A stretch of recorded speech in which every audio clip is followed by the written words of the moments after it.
Welcome to our Mahaperiyava களஞ்சியம் channel. இன்னைக்கு நம்ம பார்க்க போறது தெய்வத்தின் குரல் 4ஆம் பாகம் 6ஆம் அத்தியாயம் போர் தீர்ந்து அமைதி காண. அதில் ஈஸ்வரன் துவைத அத்வைத பாலம். இதற்கு பதில் ஈஸ்வரன் தான், ஈஸ்வர கிருபைதான். ஜீவத்துவம் ஒரே துவைதம், ஆத்மா ஒரே அத்வைதம். அதனால் ஜீவத்துவத்துக்கு காரணமான மனசையும் ஜீவ பாவம் அற்ற ஆத்மாவையும் சம்பந்தப்படுத்த முடியாமல் இது எப்படி சாத்தியம், அதெப்படி சாத்தியம் என்று கேள்விகள் கேட்கிறோம்.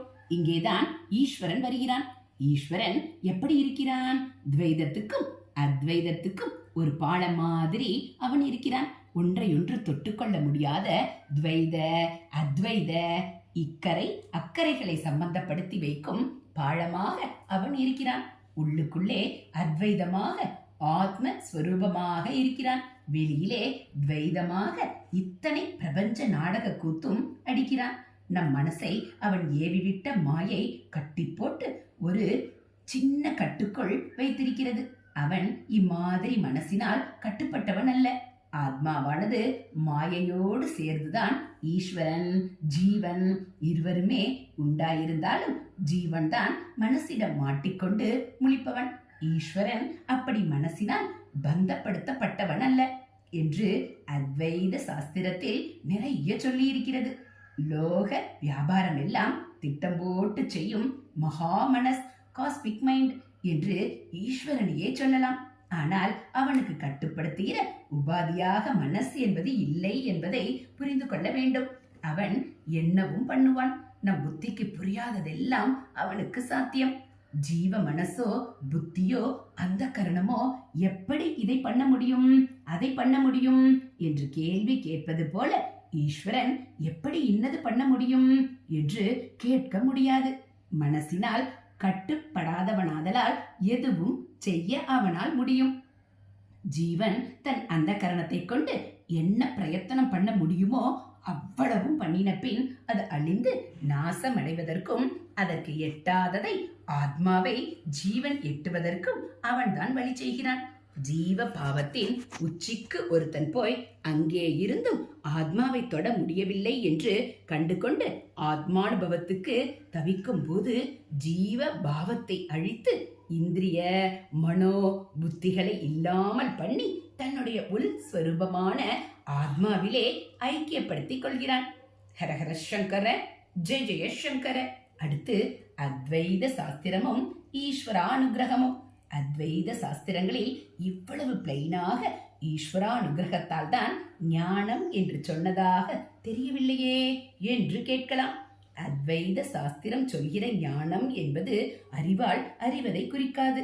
ஆத்மா தன்னையே அனுபவத்தால் அறிந்து கொள்ளும் அத்வைதமான சாட்சாத்கார நிலைக்கேதான் ஞானம் என்று பெயர். ஆகையால் ஞானம் பெறுவது என்றால் மோட்சத்தை அடைவது என்றே அர்த்தம். ஈஸ்வரா அனுகிரகத்தால் தான் இது சித்திக்கிறது என்று அத்வைத சாஸ்திரத்தில் வலியுறுத்தி வெளிப்படையாக சொல்லி இருக்க காணோமே என்று கேட்கலாம்.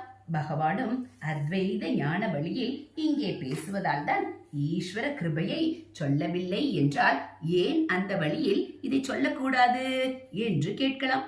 விடையாக ஒரு காரணம் தோன்றுகிறது. அதாவது அத்வைத லட்சியம் துவைத ஞானத்தை அல்லது சரியாய் சொல்ல வேண்டுமானால் துவைத அஞ்ஞானத்தை அறவே போக்கடிப்பதுதான். அத்வைத சாதனையின் கடைசி கட்டமாக மனசை அடக்கி அழிக்கிற பிரயத்தனத்தின் போது ஈஸ்வரனை பற்றி சொன்னால் என்ன ஆகும்? துவைதத்தை கொண்டு விட்டதாகத்தான் ஆகும். ஜீவனுக்கு வேறாக இருப்பவன் தான் ஈஸ்வரன். அவன் இவனுக்கு கிருபை செய்கிறான் என்பதாலேயே அவனும் இவனும் வேறு வேறுதான் என்றாகிறது. அதோடு கூட அவனும் ஈஸ்வரனும் உள்ளுக்குள்ளே பரம அத்வைத ஸ்வரூபியானாலும் தன் கிருபைக்கு பாத்திரனாக ஒருத்தன் இருக்கிறான் என்று நினைத்து அப்படி கிருபை செய்கிறான் என்றால் நினைப்பும் செய்கையும் உள்ள துவைத பாவத்தையே காட்டுகிறான் என்று ஆகிறது. நினைப்பும் செய்கையும் உள்ள துவைத பாவத்தையே காட்டுகிறான் என்று ஆகிறது.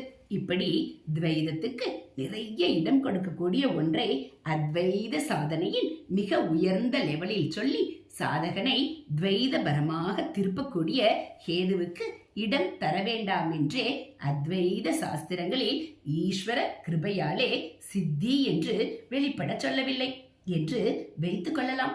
நாம் சொல்லாததாலும் சாதகன் இதை தெரிந்து கொள்ளாததாலும் அந்த கிருபாமூர்த்தி தன்னுடைய கிருபையை நிறுத்தி வைத்துக் கொள்ளப் போவதில்லை.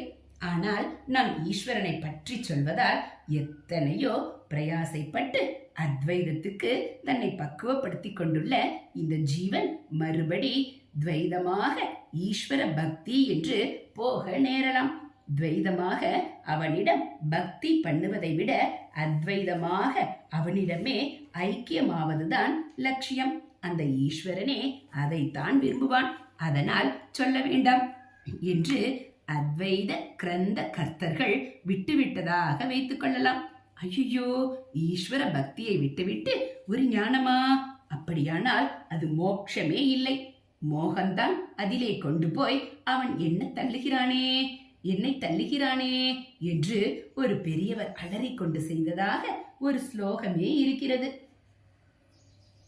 பஸ்மோ துளான பத்ரமஸ்து பவதே ருத்ராட்சமாலே சுபே ஹா சோபன பரம்பரே கிரிசுதா காந்தாளயாளங்கிருதே அத்யாராதன தோஷிதேன விபுனா யஷ்மத் சபர்யா சுஹா லோகாச்சேதிரி மோக்ஷ நாமனி மகாமோகே நிலியாமகே.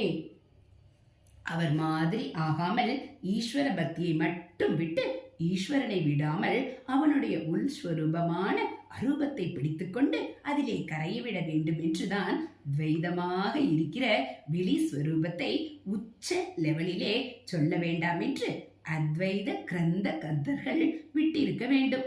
முதலிலே துவைதமயமான கர்மானுஷ்டானத்தையும் துவைதமாகவே ஈஸ்வரனை உபாசிப்பதையும் அத்வைத சாஸ்திரத்தில் நன்றாக விதித்துத்தான் இருக்கிறது. அது மனசை ஒருமுகப்படுத்துவதற்காக பயில்விக்கிற லெவலில் அங்கே துவைதம் இருக்க வேண்டியதே. இல்லாவிட்டால் சாதகனுக்கு ஒன்றும் புரியாமல் நாலா திசையும் மனசோடும், அல்லது எங்கேயோ வெறிச்சென்று விட்டார் போல சூன்யமாக இருக்கும்.